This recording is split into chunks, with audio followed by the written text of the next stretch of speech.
Bismillahirrahmanirrahim. Assalamualaikum warahmatullahi wabarakatuh. Perkenalkan, saya Nurse Muhammad Khairul Razi, Sarjana Keperawatan Magister Kesehatan dengan konsentrasi pendidikan Administrasi Rumah Sakit. Saya dosen Prodi S1 Administrasi Rumah Sakit Stikes Bustanul Ulum Langsa. Selamat datang dalam video unjuk kerja Tridharma Perguruan Tinggi atau PDD UKT-PT dalam bidang pengajaran sebagai salah satu syarat dalam sertifikasi dosen tahun 2026. Di sini saya akan menyampaikan kegiatan pengajaran dalam mata kuliah Manajemen Pelayanan Kesehatan dengan bahan kajian kompleksitas manajemen rumah sakit. Jumlah pertemuan yang dicapai yaitu sebanyak 16 kali pertemuan dengan 14 pertemuan di kelas dan 2 pertemuan untuk mengevaluasi perkuliahan dan pembelajaran melalui UTS dan juga UAS. Metode perkuliahan di dalam mata kuliah Manajemen Pelayanan Kesehatan yaitu pertama adalah Student Centered Learning, yang kedua Problem Based Learning, yang ketiga, Project-Based Learning, dan yang keempat adalah Studi Case Method. Adapun capaian pembelajaran lulusan dalam mata kuliah Manajemen Pelayanan Kesehatan terdiri atas 4 aspek, yaitu yang pertama, menjunjung tinggi nilai kemanusiaan dalam menjalankan tugas berdasarkan agama, moral, dan etika. Yang kedua, menguasai konsep perencanaan dan pengelolaan organisasi rumah sakit dan sistem pelayanan kesehatan rumah sakit, dan menganalisis hasil perencanaan dan pengelolaan organisasi manajemen dan sistem pelayanan kesehatan di rumah sakit. Yang ketiga, mampu mengambil keputusan secara tepat dalam konteks penyelesaian masalah di bidang keahliannya berdasarkan hasil analisis data dan informasi. Capaian pembelajaran lulusan yang keempat, mampu menyediakan tata kelola untuk mengurangi risiko berbasis sistem, budaya, perilaku dan pemberdayaan, serta bahan analisis kebijakan publik, legislatif dan advokasi, serta menyiapkan bahan perumusan manajemen pelayanan kesehatan di rumah sakit. Untuk capaian pembelajaran mata kuliah yang pertama yaitu mampu menganalisis, mengevaluasi, dan merancang sistem pelayanan kesehatan yang efektif dan efisien berdasarkan prinsip-prinsip pelayanan yang modern dan standar pelayanan kesehatan nasional dan juga internasional. Yang kedua, mampu menganalisis, menilai, dan mengembangkan strategi manajemen rumah sakit yang komprehensif meliputi aspek klinis, non-klinis, keuangan, dan sumber daya manusia. Capaian pembelajaran mata kuliah yang ketiga yaitu mampu mendemonstrasikan, mengadaptasi, dan menciptakan solusi praktis dalam pelayanan pengelolaan kesehatan dan rumah sakit melalui penggunaan teknologi, informasi, dan sistem manajemen. Capaian pembelajaran mata kuliah yang keempat yaitu mampu mengorganisasikan nilai-nilai profesional, mengkarakterisasi kepemimpinan etis, dan menginternalisasi komitmen terhadap pelayanan mutu kesehatan yang berorientasi pada pasien. Adapun bahan kajian dalam mata kuliah Manajemen Pelayanan Kesehatan Rumah Sakit yaitu pertama, konsep dasar sistem pelayanan kesehatan. Kedua, teori organisasi dalam kesehatan. Ketiga, evaluasi sistem pelayanan kesehatan. Yang keempat, kompleksitas manajemen rumah sakit. Kelima, sistem manajemen mutu rumah sakit. Yang keenam, rencana strategis untuk rumah sakit. Yang ketujuh, sistem informasi manajemen rumah sakit. 8, kesehatan digital dan telemedis. 9, manajemen inovasi dalam kesehatan.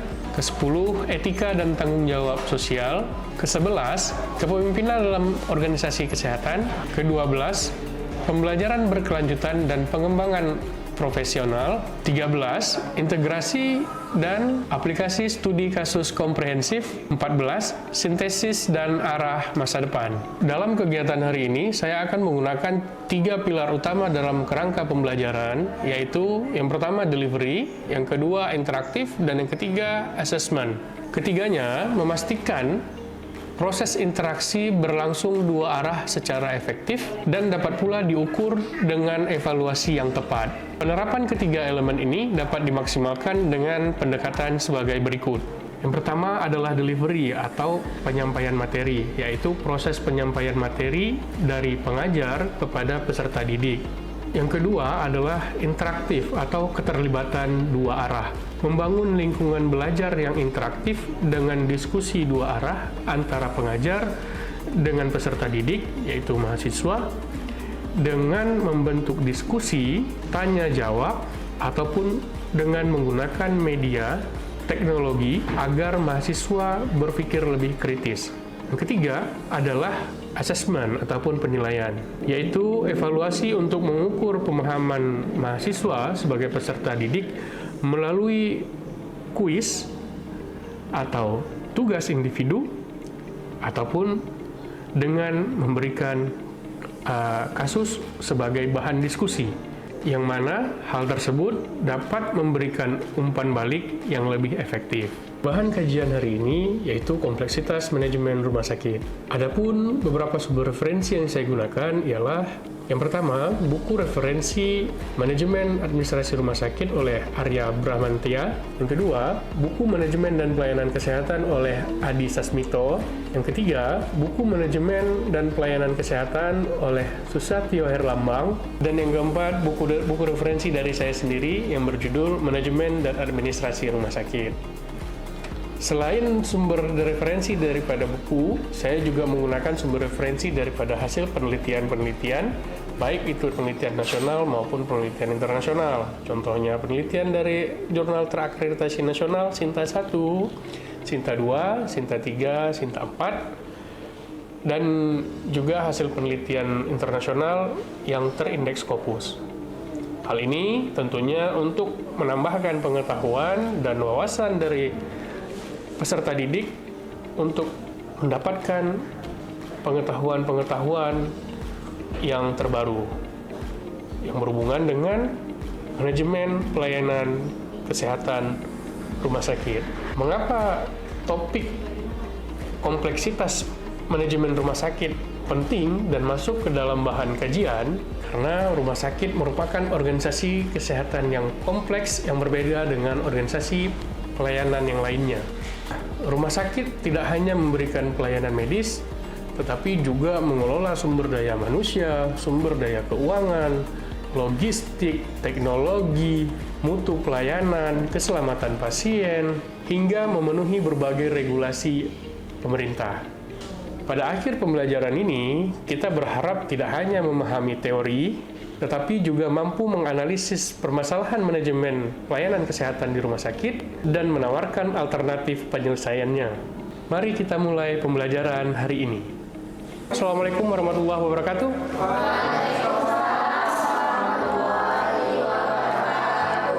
Selamat pagi adik-adik semuanya. Oke, alhamdulillah kita ketemu lagi ya di pagi hari ini yang berbahagia ya. Sehat semuanya? Oke, alhamdulillah. Hadir semuanya hari ini adik-adik? Hadir ya. Alhamdulillah ya. Yang cowoknya juga hadir, yang ceweknya juga hadir ya. Saya lihat memang lengkap semua nih ya. Tapi nanti kita pastikan lagi ya dengan absensi ya. Oke. Adik-adik, sebelum kita mulai pertemuan hari ini, kita mulai perkuliahan. Seperti biasa, kita awali dengan doa dulu ya. Oke. Silahkan berdoa menurut keyakinan masing-masing. Berdoa dimulai.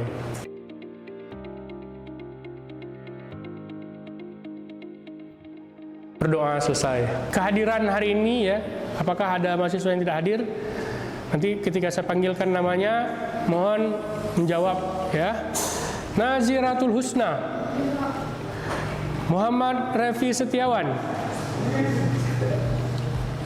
Nilawati, Ya, hari ini merupakan pertemuan keempat kita dalam mata kuliah Manajemen Pelayanan Kesehatan. Seperti pertemuan kita sebelumnya yang sudah saya sampaikan bahwasanya materi kita hari ini, bahan pembelajaran kita hari ini adalah tentang kompleksitas manajemen rumah sakit.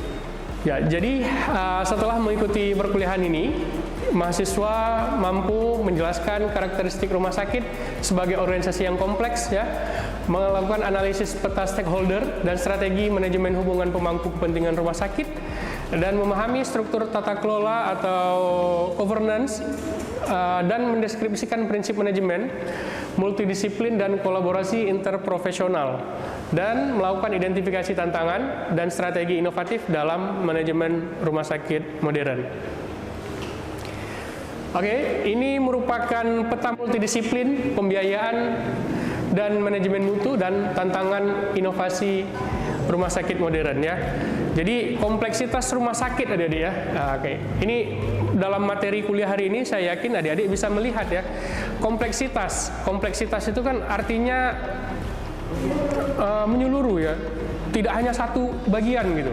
Nah, jadi kompleksitas rumah sakit, kita lihat kenapa sih rumah sakit disebut sebagai sebuah organisasi yang kompleks, ya. Oke, yang pertama, kenapa rumah sakit disebut dengan organisasi yang kompleks? Karena rumah sakit menghadirkan produk tapi tidak berwujud. Nah, ya kan? Rumah sakit menghadirkan produk tapi tidak berwujud. Outputnya adalah layanan kesehatan, tapi tidak distandarisasi sepenuhnya setiap pasien untuk mendapatkan rumah sakit, ya. Apakah kita mungkin keluarga pasien, ataukah mungkin kita yang menjadi pasiennya langsung ini. Kita datang ke rumah sakit, kita datang ke bagian pendaftaran untuk mendapatkan pelayanan, lalu oleh bagian pendaftaran diantarkan ke ruang poliklinik penyakit dalam, poliklinik rawat jalan ke ruang penyakit dalam, ya. Jadi artinya kita ketemu di poli penyakit dalam dengan dokter spesialis penyakit dalam. Kita ketemu dengan bagian pendaftaran, petugasnya yang sama. Kita ketemu dokter yang sama. Kita ketemu ruangan poli yang sama. Tapi ketika dilakukan penilaian antara kita atau orang lain, mungkin jawabannya bisa berbeda kalau ditanya dalam aspek kepuasan, ya. Jadi walaupun dokternya sama, pelayanannya sama, rumah sakitnya sama, saya ketika ditanya dengan pelayanan yang diberikan bisa saja saya menjawab puas. Tapi ketika orang lain ditanya dengan pelayanan yang diberikan, bisa saja orang lain merasa tidak puas, ya. Seperti itu. Jadi kenapa rumah sakit pelayanan yang sudah diberikan dan sudah berdasarkan standar operasional prosedur yang baik pun belum tentu bisa memberikan kepuasan yang sama pada setiap pasien, ya. Itu yang pertama. Nah, berikutnya adalah dual otoritas. Nah, ini kita lihat, ya, kenapa dual otoritas. Di sini disebutkan tenaga rumah sakit, top leadernya rumah sakit. Siapa top leadernya rumah sakit?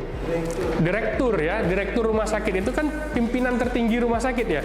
Nah, dia harus bisa menggabungkan antara kepentingan pelayanan dan kepentingan manajemen administrasi. Nah, agar tidak terjadi dualisme. Yang satu menganggap lebih baik daripada satu yang lain. Ya, tidak terjadi mungkin pelayanan medis ini harus diutamakan dibandingkan dengan pelayanan di administrasi dan kegiatan manajemen. Nggak boleh seperti itu, ya. Oke. Seperti itu contoh daripada dual otoritas, ya. Indonesianya, ya, atau SNARS, akreditasi Sistem Nasional Akreditasi Rumah Sakit, atau GCI, Joint Komite Internasional, ya. Dan standar profesi, hukum kesehatan yang terus berkembang. Standar profesinya apa, Pak? Artinya di rumah sakit itu kan multiprofesi, ya. Ada dokter, ada profesi keperawatan, ada profesi kebidanan, ada profesi analis, ya kan? Jadi multi profesi yang bekerja di situ. Dan setiap profesi itu punya standarnya masing-masing, punya standar pelayanan masing-masing. Keperawatan di rumah sakit cukup banyak, ya, kalau kita tahu, ya. Mungkin adik-adik ya, teman-teman semuanya mengenal pembiayaan rumah sakit itu ada pembiayaan dari BPJS, ya kan? Ada pembiayaan asuransi swasta nih. Asuransi swasta, ada out of pocket, ada dana pemerintah dengan regulasi yang berbeda-beda. Out of pocket seperti apa? Out of pocket ini biaya mandiri. Nah, yang tidak tergantung dengan subsidi pemerintah. Jadi, pasien datang ke rumah sakit ketika dia ingin mendapatkan pelayanan, dia tidak memiliki akses kepada asuransi dan dia memang tidak ingin mendaftarkan dirinya untuk mendapatkan pelayanan asuransi. Jadi ketika dia datang untuk mendapatkan pengobatan ataupun pelayanan, dia datang dengan biaya mandiri. Berapa jumlah biaya pelayanannya? Artinya segitu juga yang harus dia bayarkan secara mandiri.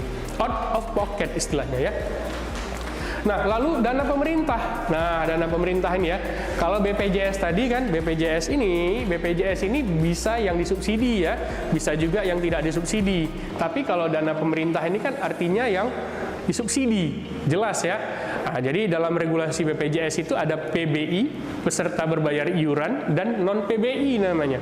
Bukan peserta berbayar iuran ya. Jadi ada peserta yang disubsidi oleh pemerintah dan ada peserta BPJS yang tidak disubsidi oleh pemerintah.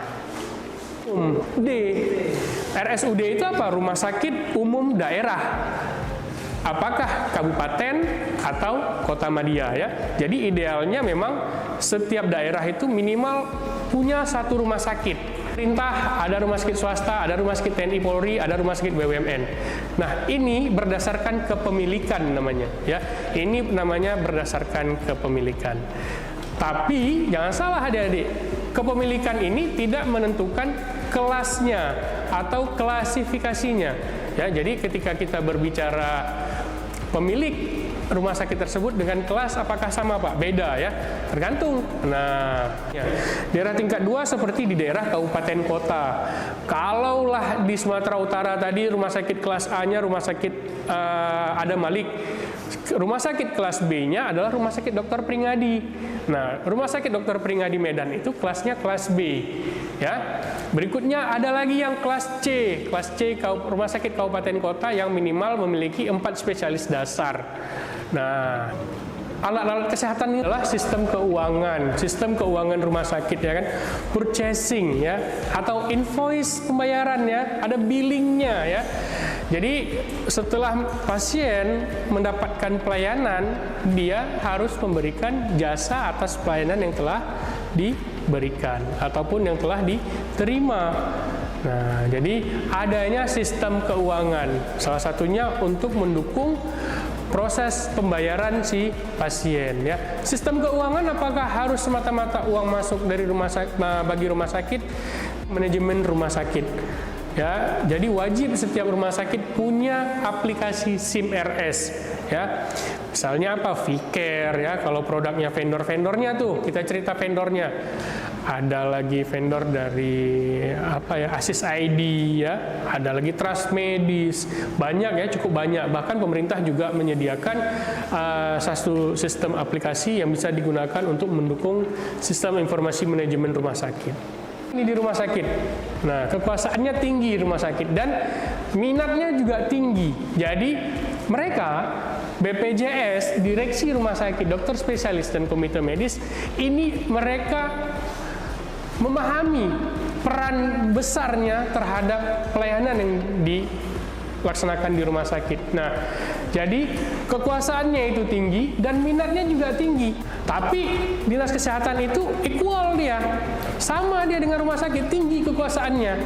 Nah, tapi minatnya rendah. Ya, mungkin untuk bagian slide ini adik-adik perlu harus benar-benar memahami ya, pelan-pelan ya, untuk mencerna yang saya contohkan ataupun saya sampaikan. Jelaskan dari awal sampai dengan poin ke-7 tadi, tantangan dan inovasi manajemen rumah sakit modern.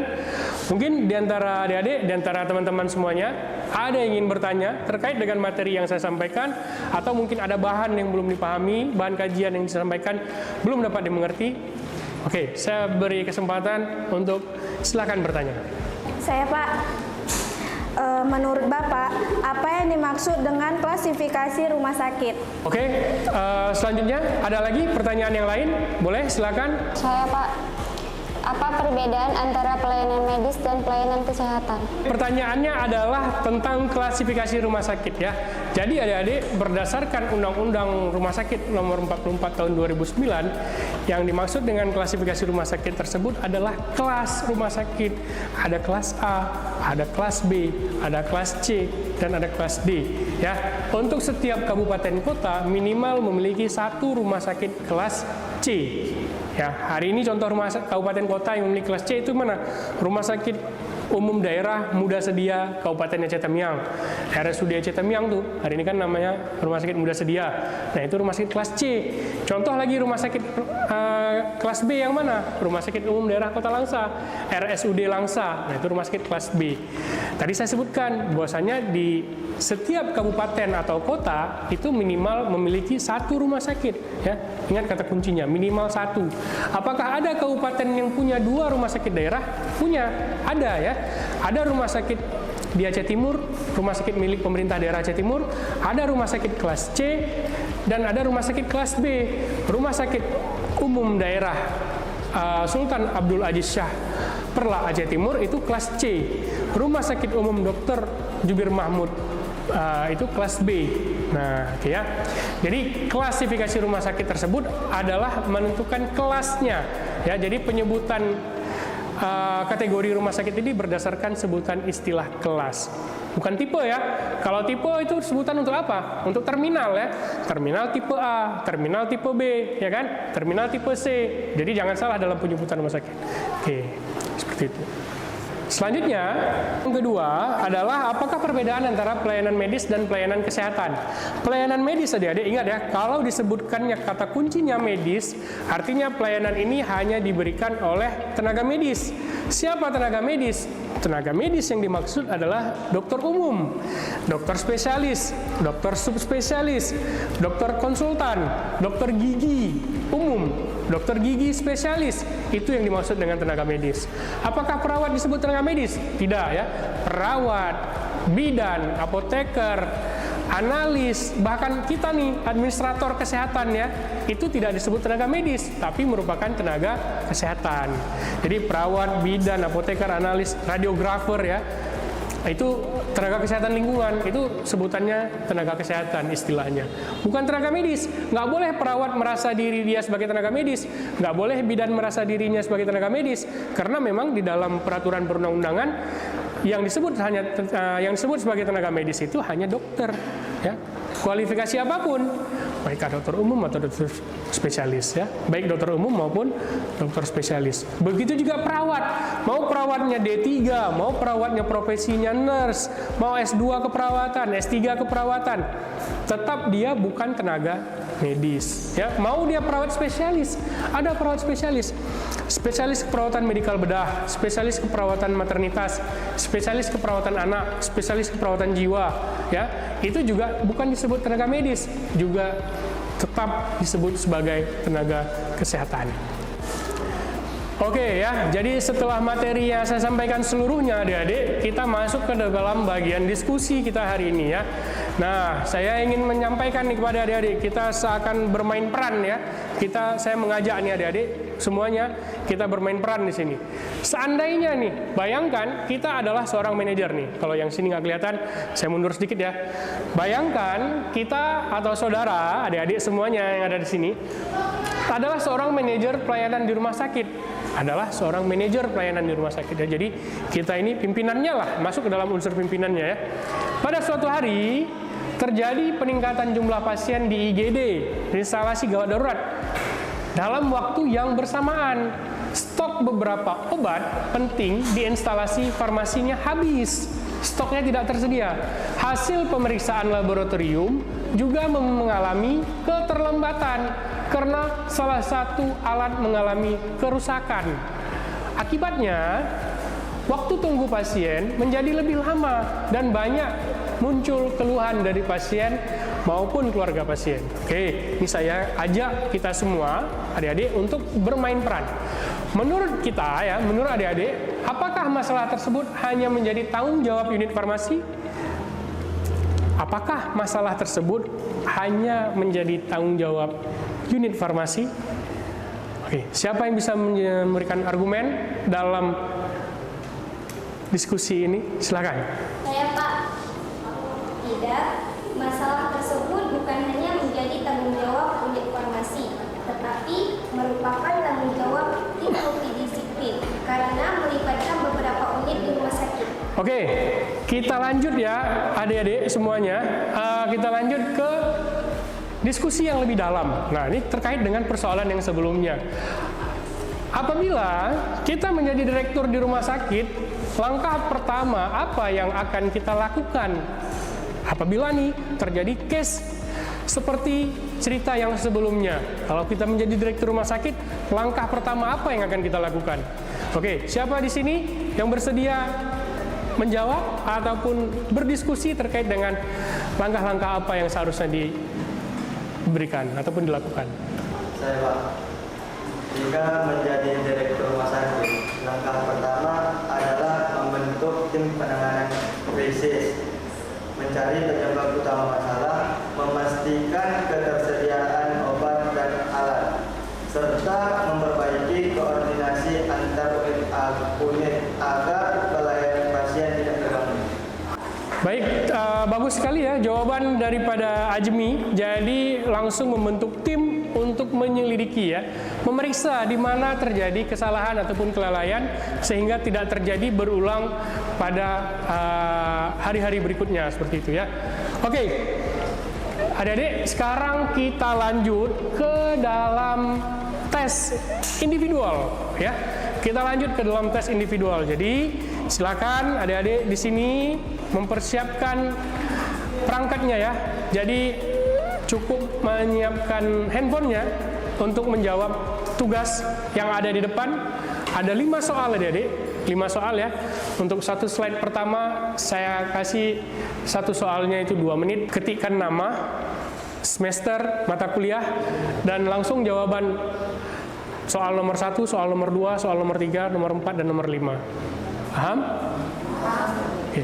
Silakan dikerjakan adik-adik. Soal nomor 1, nomor 2, dan nomor 3. Saya kasih waktu 6 menit untuk menyelesaikan soal ini.